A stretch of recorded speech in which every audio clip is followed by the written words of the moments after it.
We began hearing talk of Sweat's capture around 3 this afternoon. When police confirmed it, they didn't say exactly how Sweat was caught nor why he was shot.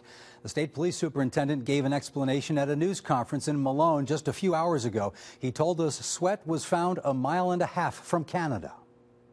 Where Sweat was, I can only assume he was going for the border, that he was that close. After 3 weeks and hundreds of lawmen searching deep woods on foot and by air, it was one state police sergeant, a 21-year veteran from Malone, who, according to the superintendent, noticed a man jogging down a road in a town called Constable around 20 past 3 this afternoon and asked the man to come over to him. Sweat turned and fled on foot with the sergeant in pursuit.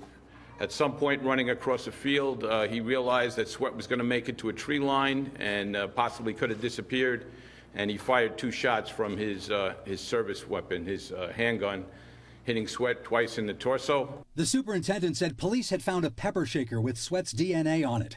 D'Amico says Sweat and the man he escaped with, Richard Matt, used pepper trying to throw search dogs off the scent, and he says it worked. But Friday afternoon, a U.S. border agent, responding to a report that a man's camper had been shot, found Matt in Malone and shot him dead. Tonight, police told us that agent shot Matt in the head 3 times, partly because Matt was armed.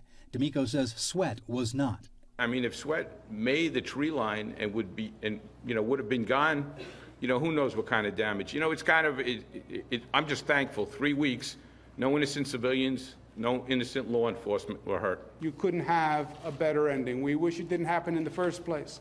But if you have to have it happen, this is the way you want it to end. 4 weeks after the escape, it seemed Matt and Sweat might be anywhere. But since last weekend, people in Franklin County had the most reason to be concerned because that DNA police found was in a cabin in that area south of Malone. Lynn Falsetti's been talking to some of those people in that area. She's in Constable tonight. Lynn?